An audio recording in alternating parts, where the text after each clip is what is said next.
Welcome to the Centaur podcast. I'm Cameron Adibi, and together we will explore the fascinating world of horse-human communication and the extraordinary connections they develop between our species.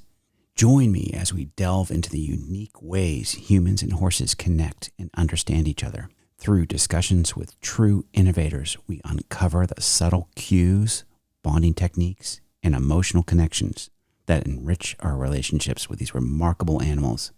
Whether you are a seasoned equestrian or simply curious about the language of horses, there's something here for everyone. My interview with Stormy May was so uplifting and inspiring. Stormy's early career included horse training competitions and work as a chief judge and national examiner with the United States Pony Club. In 2006, she left that all behind to follow her dream to study the horse-human bond, which resulted in the highly acclaimed documentary, The Path of the Horse, which is available on DVD. Now, Stormy coaches people seeking to learn and grow from their relationships with horses and all life. She's a lifelong student of horses, humans, and the relationship to the natural world. Sit back and enjoy the show. Stormy, thank you so much for taking the time to speak with me today. I'm really excited. This is it's a huge honor.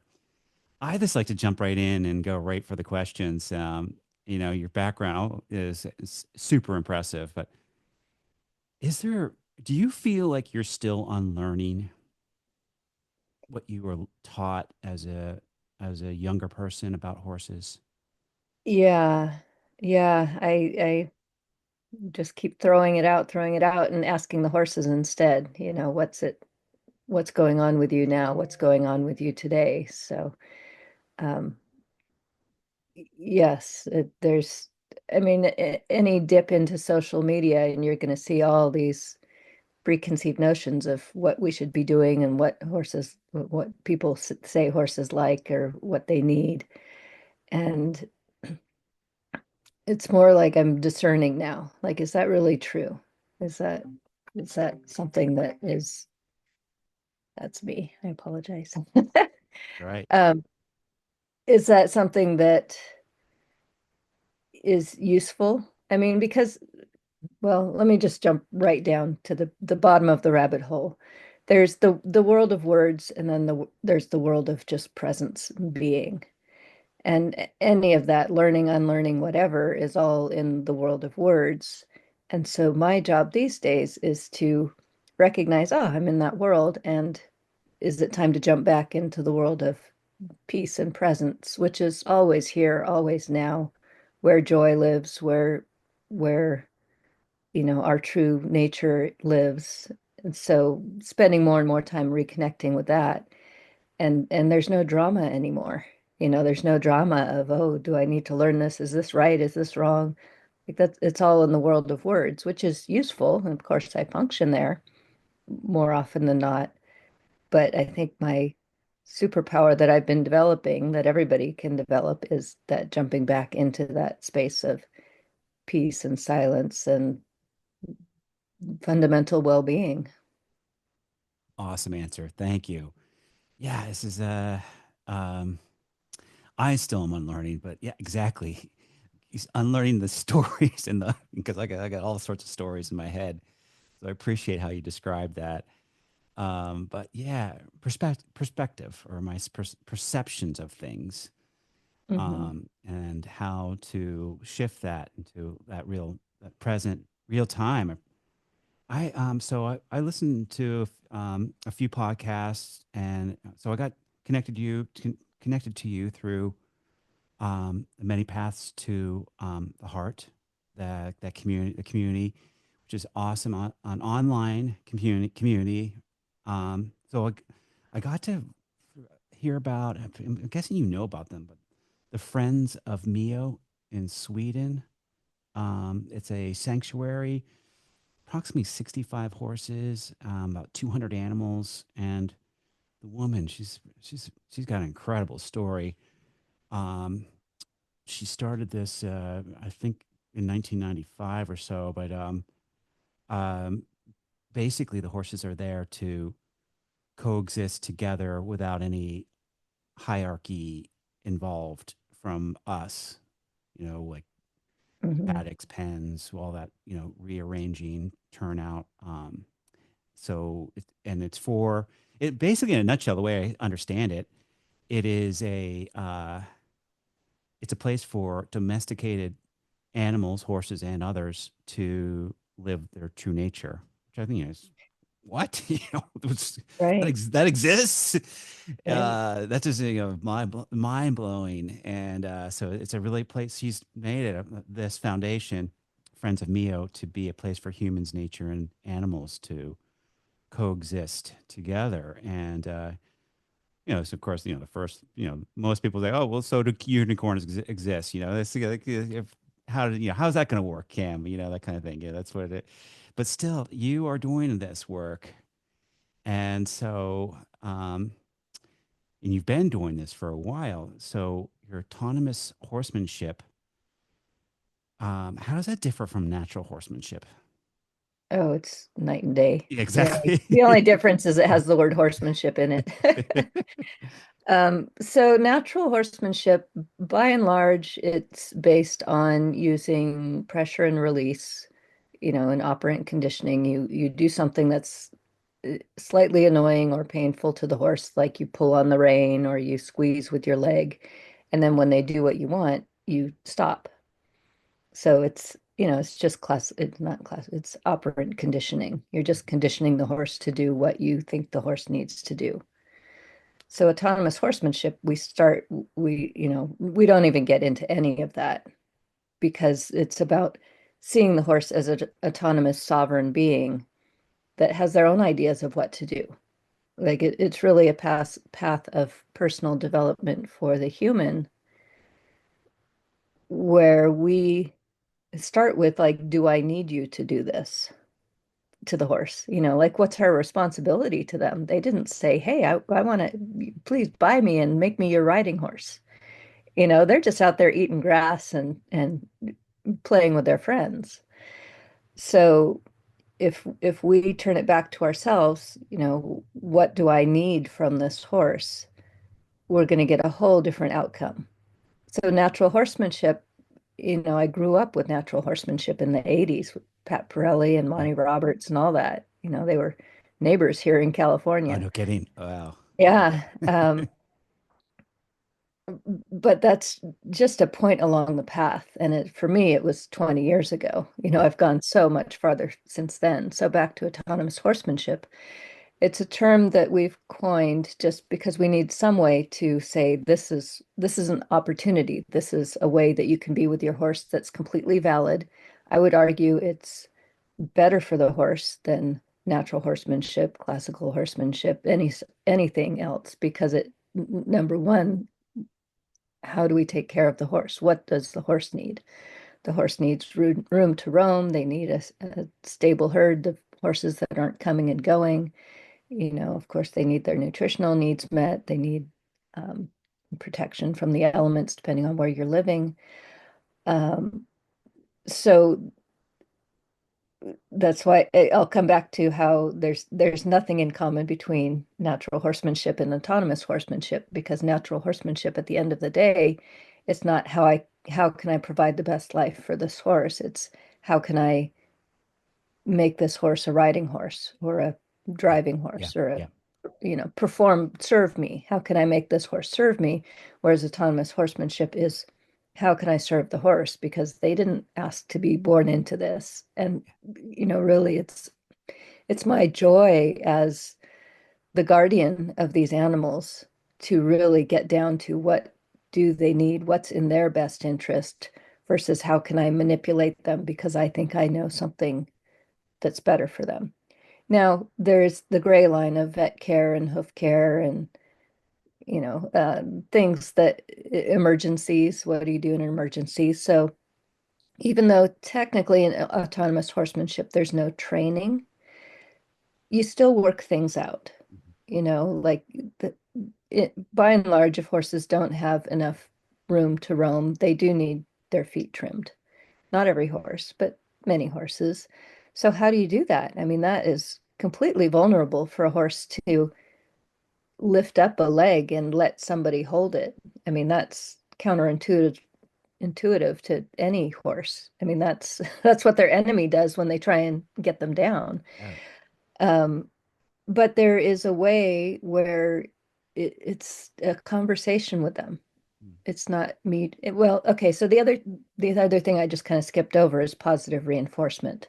So that's another form of operant conditioning that kind of had its heyday right after natural horsemanship in the progression. That's where you give the horse food rewards or, a scratch or something that they enjoy. Clicker training. Clicker training, Yep, exactly. exactly. Yeah, Does okay. something in exchange for doing what I want. Hmm. And honestly, sometimes I'll still go down use a form of that if I am working with feet or Hmm. emergency situations. But that's not the basis of the relationship. The basis is we're here together having a conversation.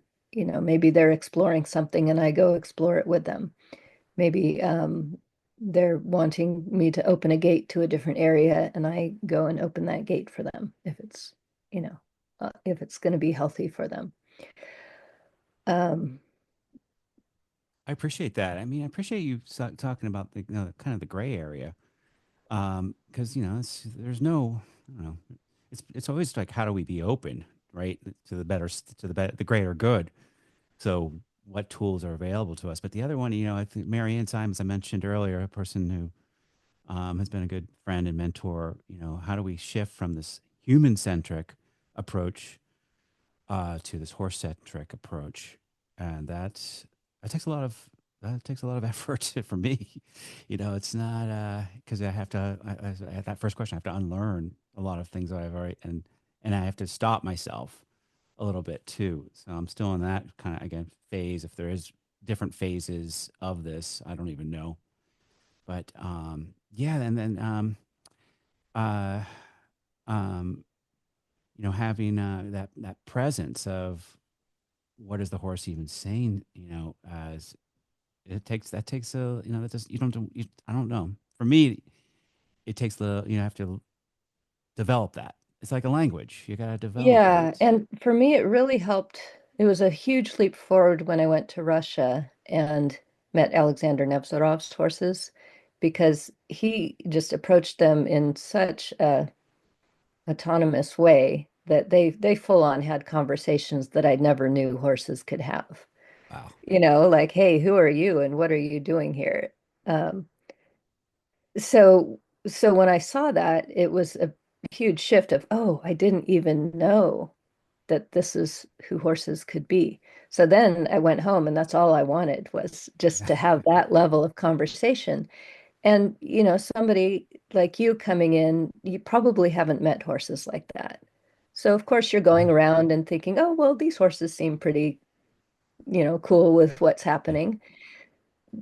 So that's why I think it's so important to create more and more spaces where horses are treated truly autonomously, where they're not ridden, where they're not trained, but they still, if they want to interact with humans, which they do, if they Hmm. haven't been too badly harmed by this or that. Um, so I'll talk about another gray area is these people who are the kindest, gentlest, most loving horse people. And, it looks like their horse is galloping up to them in the field and standing by the fence. And then they get on and the music plays. And it's this beautiful liberty relationship.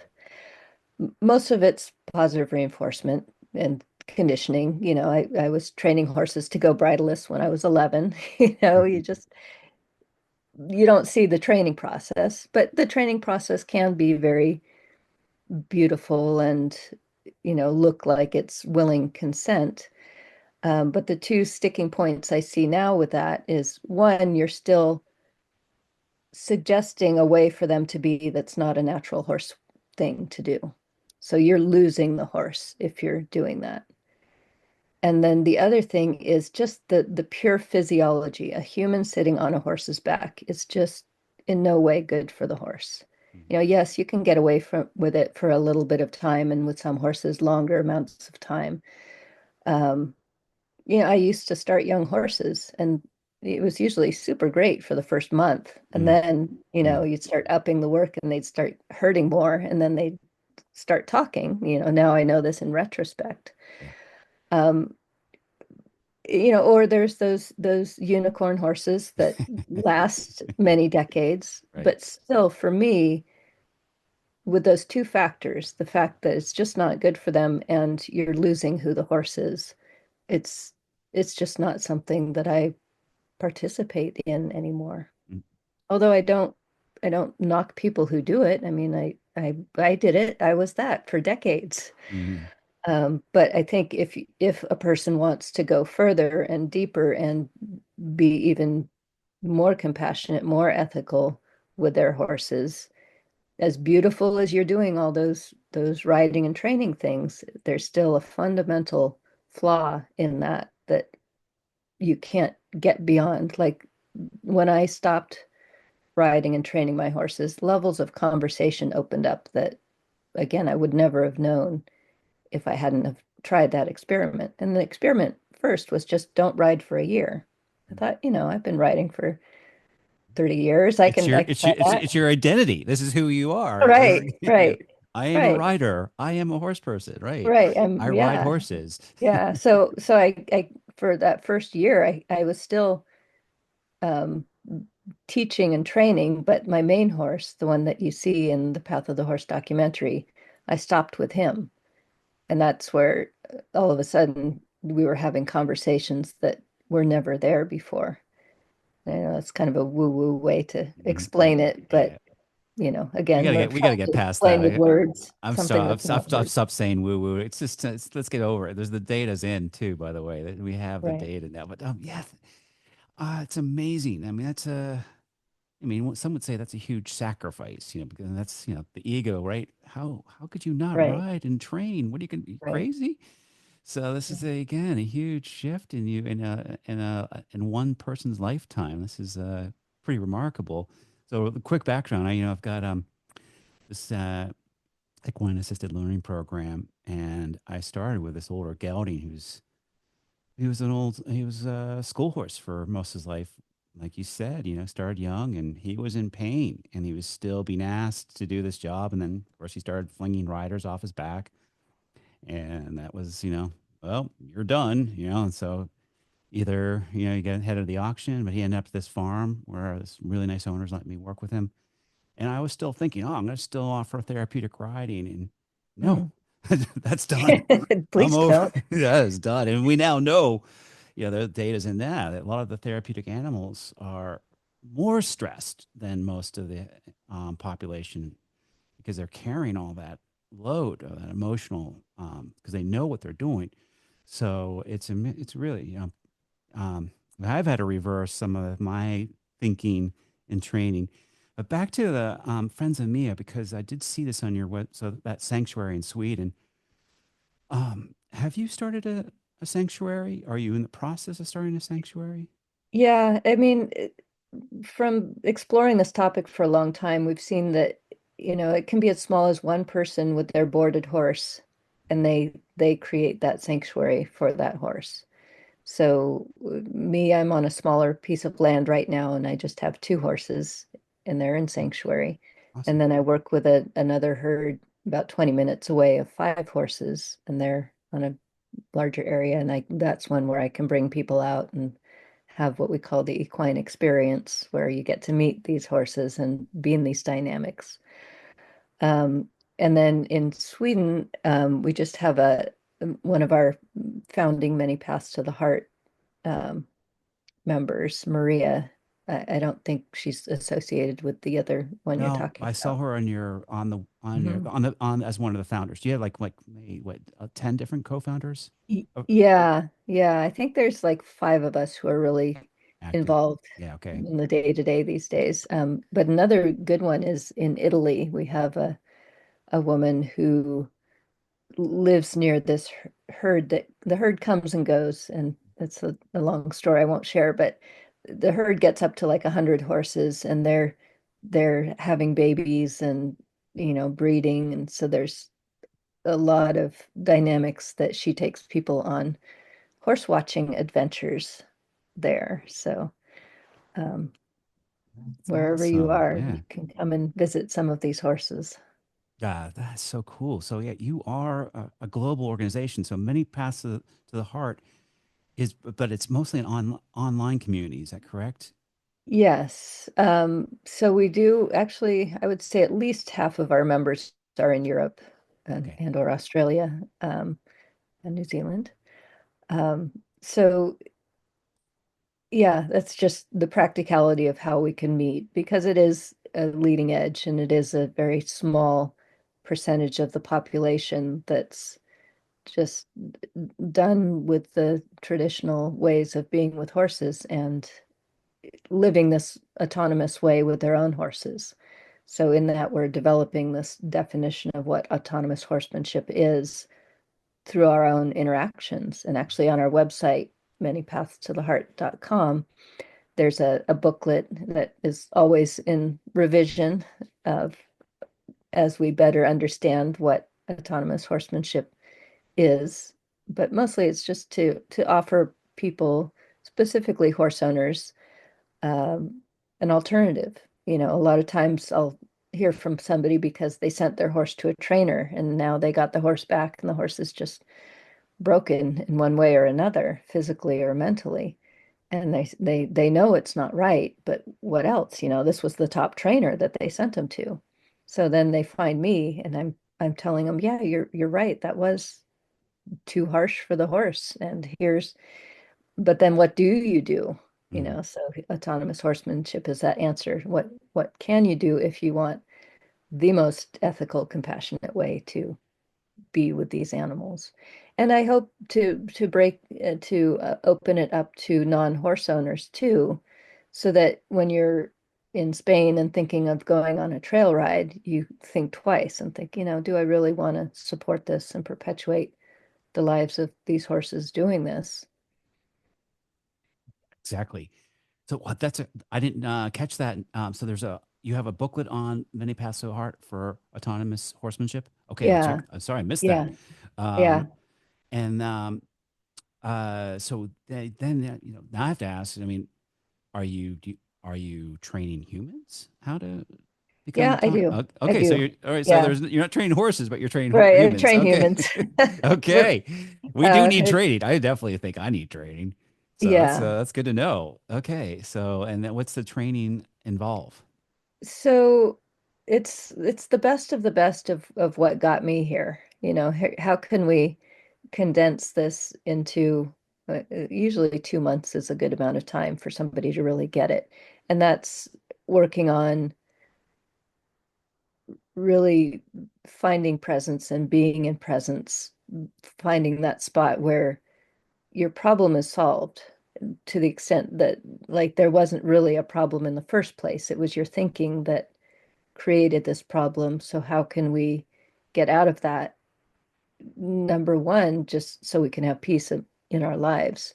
But also that's where you can understand the horses more clearly. You know, when they say no, you understand that's a no, and often more of an explanation of why that's a no or what it would take to get to a yes, which is just basic relationship, whether it's with your dog or your cat or your kid or your spouse or your horse.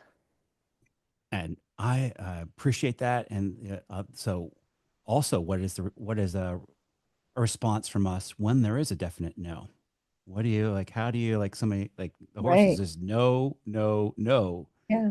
Well, What do you say to the person in your training? y- unless it's an emergency, honor the no. Hmm. And a lot of times, especially with horses that have had any sort of traditional or natural horsemanship training, um, they need to be allowed to say a lot of no's and have that no honored before they relax and start to trust that the human is actually listening to them and giving them what they need to feel safe and heard. You know, just like all of us want to feel safe and Right. heard. Right. I mean, horses are so sensitive. It's hard to remember that because they're so big and tough looking. And But stoic. They hide it yeah, a exactly. lot They too. hide a lot of their pains.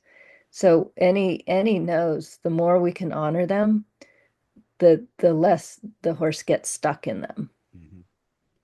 Yeah, I mean that's a huge divergence. There's where you really are a divergent, disruptive methodology right Right. there, because hey, get the crop out, get the dressage whip out, like they can't say no. How dare them, right? That's the first thing Hmm. you're taught as a human. And I, Yeah. back to Pirelli, I was like, or a few years, a while back, I was like, I was curious, like, oh, let's see what's going on. And I met this trainer, and this horse he was working with was just dripping in sweat, anxiety, and stress. And he's like, okay, this is how you do it. I'm like, what are you talking about? This is like Yeah. terrifying. The horse was Right. traumatized completely while this guy was working with us anyway. So it was, I And got that a bad happens with taste. so Right. many. It's so many. It's the And we tradition. don't It's the know it because majority. we see the end result. So we think, oh, look at this horse. It's effortless. He wants to do this. But if you start horses, you see that that struggle is there very often. It doesn't have to be. You can do it other ways. But if you want to get it done fast, that's the way you do it. That's like, I think that's it. The time. So like, if the horse says, no consistently, it's time to walk away and take a break, Right. not to engage, right? And that's like, that doesn't go well with our time. I spent thousands of dollars to come visit you, Stormy. How dare I? Can't I got to get what I need. How do Right. you work through that? Like somebody's going to come visit you in California. It's like, I'm sorry, we're not going to work with the horse or something. But does that happen? I Yeah. mean, Yeah. It's hard for people to understand that we don't work with them. We don't, we engage in conversations with them, and we engage in connecting with our own selves. And, if you're disturbed, it's not because the horse isn't doing what you want, it's because that disturbance is in you. Yes, the circumstance is that the horse is plucking that string, but it's not the horse's problem. It's really right, not, right. unless you make it that. Yes, exactly. Limited brains. Again, back to this faulty perception. But yeah, many paths to the heart is. I think I got on the community call. It's really cool what you're doing. It's an online forum. There's jobs, classifieds, discussions, blogs, and the booklet, the autonomous horsemanship booklet. What percentage? I'm very curious. Like and I also read there we're helping those that are in a bumpy transition. That's how I feel. So thanks for support. But what are the percentage of the community works directly or has a physical interaction with horses? Because I'm curious. There's a lot of people coming from a non-horse world background. What? Yeah, I think in that particular community, a lot of people find it just through me first, and through the path of the horse is the big thing. Even though I made the path of the horse like 18 years ago, it's still so relevant that at least every day, at least a couple hundred people are seeing it for the first time. So then that kind of leads them to many paths to the heart, and they're there because they're having a problem with their horse, or they're the or they want things to be better. They've traveled as far as they can go, and now they say, well, what's next? What's beyond positive reinforcement? What's beyond the clicker training? And then they find it. So I think at this point it's mostly people who are directly involved with horses.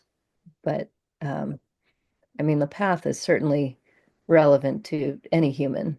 And sometimes I'll coach people that are wanting a better relationship with their dog or with their cat. Or sometimes they don't have any animal. Um, I don't know how they find me if they don't have Yeah. any animal, but they do, and Well, it it's your works. It's documentary. This documentary is right. online. I found it on YouTube, and of course you can buy the DVD off your website, I believe. I think, yeah. Mhm. But yeah, I mean, this is the where I'm coming from is that I'm getting. So I mostly work with kids, but now I'm starting to work with adults. So I started um, offering this monthly thing called listening with the herd. It's basically, you're Mhm. doing it in a much more sophisticated manner than I'm doing, but it's my way of I'm making it an offering. So I bring the horses I work with. I got the Hunter, this older gelding, and these three minis, Mhm. and I bring people, just a small group of people into the indoor arena, and and then I have different sound instruments, Mm. sound bowls, tuning forks, chimes, and we've been now we're doing it's evolving. I'm doing a walking meditation, but I mean it's so free. I mean this is the funnest thing I'm doing. To be really honest with you, and but guess what? Most people have no background with horses that are showing up, and that's Yeah. like that, to me that's this is the fascinating time we're in right now. And that's again what this what you're doing and what you're offering. You're on the leading edge, y- I'd say. And so like you said, it's a bumpy transition, but um I mean, how do you see it since the 18 years since you made this documentary? What have you noticed some shifts in how people perceive horses? Yeah. One of the things that has struck me recently is when you see the shorts on social media, the shorts on YouTube or the reels on Instagram or TikTok, and you see something that's outright abusive to a horse. Now there's tons of comments saying how abusive it is. Whereas 18 years ago, it would have been like, oh, that's so beautiful. How did you get him to do that? And, so they're, it's starting with the keyboard warriors able to see more. And I think that's right now, I'm, I've been racking my brain for what sort of content I could come up with that helps move this forward. And I think making some commentary videos on what we see online because it's like peeking into people's stables. And the more we can see signs of distress and signs of a no, and also what looks good, what looks like a true willing, uh, I was going to say partnership, maybe partnership community Mhm. with a horse. Um, that I think that would help because Yeah, that's where we're learning things today is from TikTok, not right. not Seriously. from the trainer down the road Oh so my much these God. days. Right. Yeah. It's really, I mean, I actually have learned some stuff. Well, okay, I got in touch with you. Right.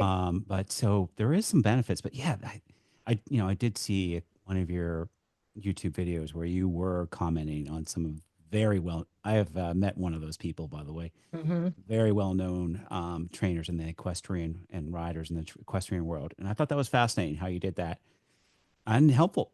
But it's painful for a lot of people to because you're really challenging some things. But I was going to say that there really there is a need. I totally support you with a better quality video and short too because I am working with Hmm. kids that are very interested. And I'm Hmm. like, let's get something. Let's get these kids started right. I don't even, I'm doing the best I can. I'm very, but giving them a whole new model for how to work with horses. And my big interest is the sound and vibration. Hmm. Um, but I have to ask, do you have any experience with that? Doing anything? Yeah, horses love it. Yeah, right. I've done more with drumming, but Yeah, any sort of novel sounds, it's worth trying, experimenting, and seeing what it brings. You're really enriching their experience, yeah. unless they're saying no, and then you can enrich it by honoring the no. And I have yet to experience that. They come to the music, and then even this little mini Romeo, he is trying to play the instruments with me. Hmm. So, I mean, Yeah. it's like this book. Where is it? A beautiful Jim Key is a famous horse 100 years ago. Yeah. But yeah, speaking of books, I did see online. I'm gonna have to get a copy. You have a new book, A Better World of Horses and Humans. Hmm. And I just got this today. There's a book I just found a new book being published, or just published now, Applied Equine Psychology. It made me think Mm. about your book a little bit. I haven't read it, but I have a two-part question here. Um, what do humans and horses share, and how do the needs of horses differ from us? I'd say we're definitely more similar than dissimilar. I mean, the main difference is the language, and the use of language is what we have and they don't. And they're probably more in the present, but they have their likes, they have their choices, they have what they want to do, what they don't want to do. They're living their whole lives, which is when it becomes funny when we come in and think we know better. You need to move like this because it's better for you, and I need to use the whip to make you move like this because it's better for you. Or worse, Uh, the diets, the crazy diets I've seen. right, Oh, they're all human approach. And, right. Or even blanketing, are yeah, you cold? right. So you Yeah. blanket your horse? Does he need it? That unless you are able to really have that conversation with your horse, it's just a shot in the dark, whether you're doing more harm than good.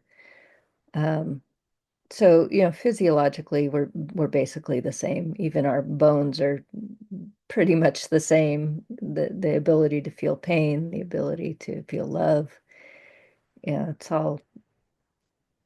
all a, higher functioning mammal thing.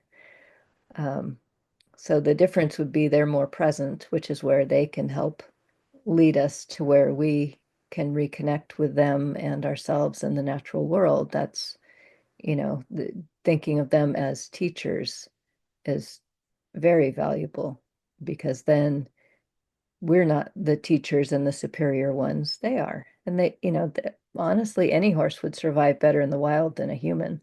You turn a random horse out and a Right. random human. I'm not saying turn all the domesticated horses out, It totally makes but me think of that book. Sorry, I gotta interrupt that book, Into the Wild. I mean, a young kid went into right, Alaska, would right, not equipped at all. right, And right. that's because I used to have that fantasy in my 20s, but no, I'm too tired of the comforts of Right, home. But right, yes, sorry to interrupt. But yes, exactly. They would survive better in the wild than we would.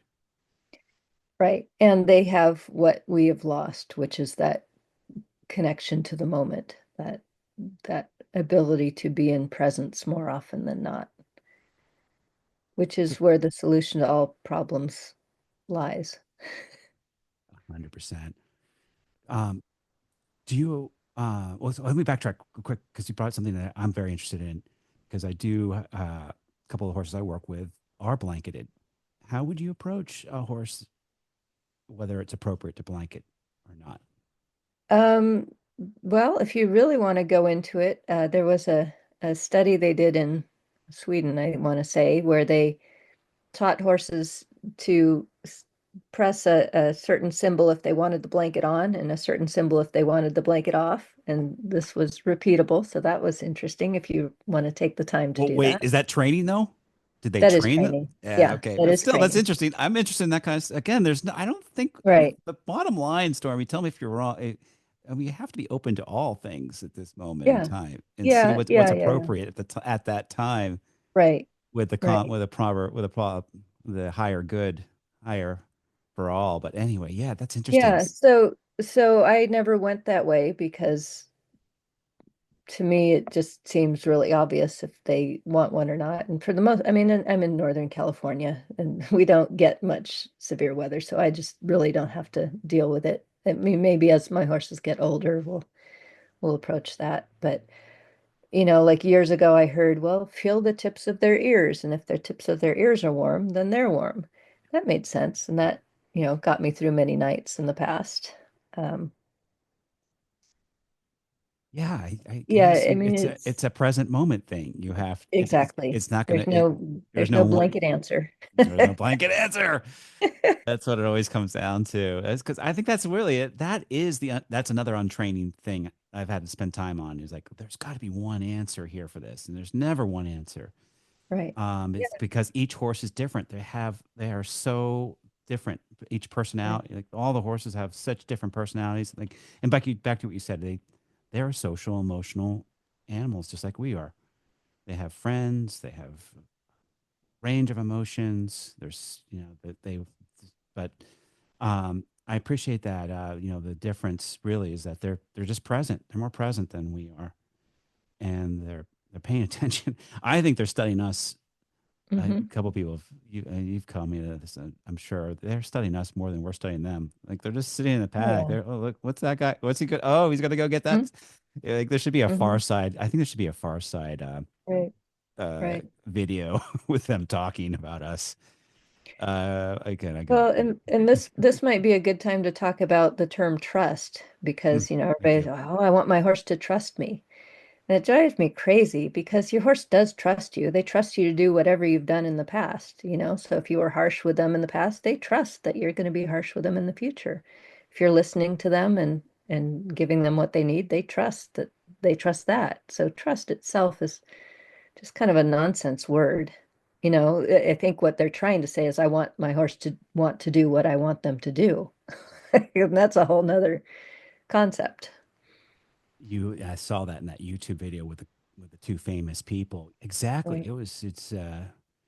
Eh, I'm sorry, it's kind of delusional, but that's the only way I could think of the word. But it's not really it's not accurate. So, what are some measures of trust then, with when you feel like you have Well, that? I wouldn't even use the word trust because the Okay. horse is already trusting. They're just trusting that they're going to get more of what they've gotten in the past from you. So, so if we break it down to what they really want, how do I get the horse to want to do what I want them to do? I don't care. I mean, You surrender. You give up on that idea. yeah, exactly. That's the answer is why do you need them to do that? Do they really need to do that? Like trim their feet? Yeah, I'm still there. Yes, we'll figure that out. And how do I get the horse to trust that I'm gonna ask for their feet in a kind and gentle, harmonious way? Well, I find that in the moment through presence. And I wouldn't tell a total beginner who has their first horse, oh, just go out in the pasture and find it. You do need to watch some really good YouTube videos. Well, Kidding. you have to put the time in. I find it's like Yeah. I've put a fair amount of time in, and I'm still, again, I'm just scratching the surface. But I so bet most people just left, like remember you saw the Black Stallion, right? He just yes, figured it out. He didn't have any concepts, he yeah, just figured it out. So something like that, if you want to go out in the pasture and figure it out, you'll figure it out, you appreciate know. that. I think that is the kind of like how do we trust ourselves? Is if there's anything to if we're going to use that word trust, it's really trusting our own guidance and intuition. But so I have to go to your personal website. I saw you have renaturing horses and humans um, on stormymay.com. Really cool. Right. I think this is I think with the training for the humans here. Right. But trust. If we're going to use that word, is related to communication. But again, let's in terms of our language and how we work with other humans. How does the a lot of a lot of this is going without words, very, very, it's very subtle. What have I noticed? How does your approach like differ from like an animal psychic?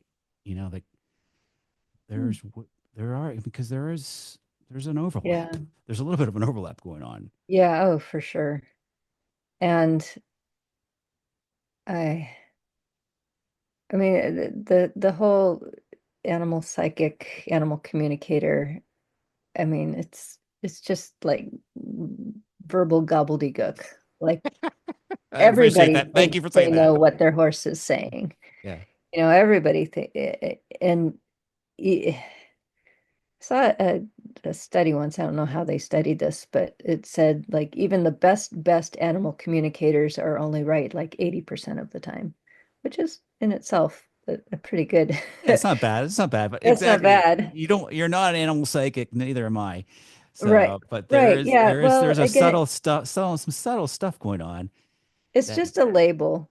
yeah. And I think I mean, it does some good, but it also does a lot of harm. I've heard so many animal communicators say, "Oh, your horse loves doing this and your horse loves doing that." And you can look at the horse and they're like not loving it, Yeah. you know? Oh my God. I had to interrupt real quick. I had a woman, this good friend of mine, I helping her with her two mares, and she said she went and called an animal psychic, and the psychic said, "Don't let that guy be in the barn with the horse." I was like, "What? Mm, That's not helpful." right. The horses were having a good time. I was doing the sound and tuning Mm. forks with them. But anyway, yeah, there's some damage there. So Well, how you it's gonna? like it gives anybody license to just say whatever's on their mind. Like how, yeah. I mean, Yeah. I don't want to step on toes with people that are really Well, connected. you're. I'm guess I wanted to just distinguish. You're not an animal psychic. That's all I wanted to make that I point. wouldn't I wouldn't label myself that for But you're sure. communicating with the horses Right. non-verbally. Right. Yeah, I No, mean no just the same words. as you would with your dog, your dog who's there in the house with you and when he wants to go out, and when he wants this and wants that. It takes a little more work because they're not living in our houses with us mostly. Yeah. But it's that you just know them. It's like your nonverbal child. Yeah. Okay. Actually, I made an assumption. Do you verbally speak with your horses? That's an interesting question. That is something I've specifically um, experimented with for a long time now. So it used to be, I used to do the baby talk that a lot of Good people boy, do. good boy, good boy. Yeah, good boy, good girl. Oh, look at Oh, that. yeah, Oh, you're right. grumpy face today. Right. Um, It's annoying. and I get so annoyed with that, but I do it. But right. please continue, please. Well, I realized later I hadn't seen my dad for a while, and then I saw him, and he was talking with his dog exactly the same way that I used to do it. So I realized, oh, okay, that's where I got it from. It's just copying people. But in the exploration, I think it was also an Alexander Nevzorov thing of, you know, give up baby talk. Um, and so I did. I was curious what else is there if you're not doing that. And one thing I realized is it was definitely just an unconscious habit on my part. Um, and it kept the animals in an infantile state in my mind. Like of course if I'm baby talking to something, I'm thinking that I'm superior and I know what's best. So as a step along the journey, I would flip it to saying, "Thank you, wise teacher, for the lesson you're showing me." So whenever I feel the need to communicate anything, it would be, "Thank you, wise teacher, for the lesson you're showing me." And then a pause. And then I wonder, okay, what is that lesson? What could that lesson be? Um, but then the step after that is just silence, just being there, being present, which is where you can actually hear the animal. That's the problem with either baby talk or thank you, wise teacher, is you're still the one blah blah blahing. Whereas if you can switch right to silence, then ah, the animal has a space to communicate. Wow. That almost gave me tears there. That's just beautiful. Yeah, that I'm gonna put And I that. will say, because there are people who want to argue for their use of baby talk. And like there was this little wild chipmunk squirrel thing at a river once, and I was experimenting. And when I did do baby talk, he would come close. So there might be a time and a place for it. And I'm not saying just never use it, Yeah. but look where it limits you. And here's some ways out of that limitation. No, as you're saying that, so again, not one way to work with any one creature, animal, being, but as you're saying that, I'm like, I use that to cover my anxiety. Exactly. That's Yeah. exactly what I'm doing. It's not for them, it's for me. Yep. So I'm gonna have to really practice that. I really appreciate that. All right, as we're wrapping up, I have to ask, because you've been on the leading edge for a while now, do you have any predictions what the future role of horses will be in the relation to humans? As we've moved out of warfare and transportation, and now recreation and the what happened in the Olympics last year. That's now out in the open. See what happens here, right? But do you have any kind of prediction, or what's your? Yeah, I think it's all good. It's all moving in the right direction. Sanctuaries growing, competitions withering away, and that's, desire for that withering away, starting with the audiences withering away. And I don't think it's going to be this mass exodus of horses to slaughter. It's just going to be less breeding and less training on a gradual basis to where I think we'll look back in maybe 50 years and think it was crazy, all the things that we used to do with horses. I'm waiting for the robot horses. I mean, Jeez, man, I'm going to be out there, the first one galloping. are you?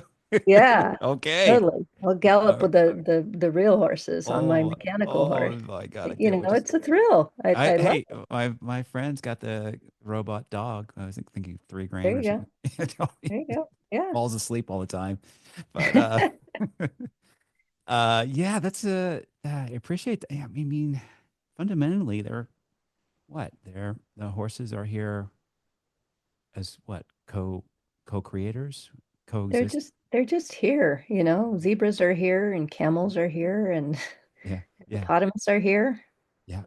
that they Ants, and right. turtles. Yeah, Right. yeah, Yeah. So you could say they're co-creating, but yeah, it's deeper than that. It's the yeah. place in the silence where we're existing together, we're being together. Beautiful. This is so cool. All right. Well, so I have some homework here. I'm gonna have to get the book, the autonomous horsemanship, and then of course your book's on Amazon. Um, and A Better World of Horses and Humans. And then you have what different workshops. Um, Yeah, I think most of my stuff is on stormymay.com. Um, and the many paths to the heart.com is the community, that nonprofit community. So I would love to see people connecting either way. That would be great and continue the conversation. oh, that'd be great. And maybe be lucky enough to come meet you out in California. Although you're also, you said in Sweden and somewhere else. Italy, Rome, Italy. Italy. Yep. Yeah. Good, good, good, good. Yeah. And so anything coming up this 2025? I do want to go to Italy and have a workshop there. Of course, the ones in California I can do anytime because it's just near my house. But um, yeah, we're throwing it around. Actually, if I get a big response of people that want to meet in Italy, we're thinking of doing that in end of April, beginning of May, but it's coming up. So Oh, yes, it is. Well, keep me. yeah. I'd definitely be I would be interested. I don't know if I could afford it, but I'd love to do that. But I'm going to just throw that out. Would you be interested in coming to Massachusetts and if I coordinate and Yeah, we can bring work you that out here? out. Yeah, Okay, yeah. good. Let's do it. This is exactly where I'm not. I would love to have my own sanctuary. I'm just not quite there yet. But Well, man, you're there. You oh yeah, just declare it so. I mean, declare it so. All right, you have thank the you. sanctuary, and now you can ask me if it's autonomous or not based on what practices you do, and we could have that conversation. But yeah, it's just declare it so. Declare it so. Oh, today is the moment. It's right now. The It birthing of is the sanctuary. okay. Yay, another Yay. sanctuary. Kind of a big changes in just my little brain in this little hour. Thank you. I really appreciate this, Stormy. I appreciate you too. Thanks, Cam. All right. To be continued. Have a great day. Thank you for joining this episode on the Centaur podcast. I'm Cameron Adibi again, and please check out my website to learn more about what I do at CameronAdibi.com. That's CameronAdibi.com. I hope you enjoyed this discussion and gained some valuable insights. Don't forget to subscribe and tune in next time for more engaging conversations. Until then, take care.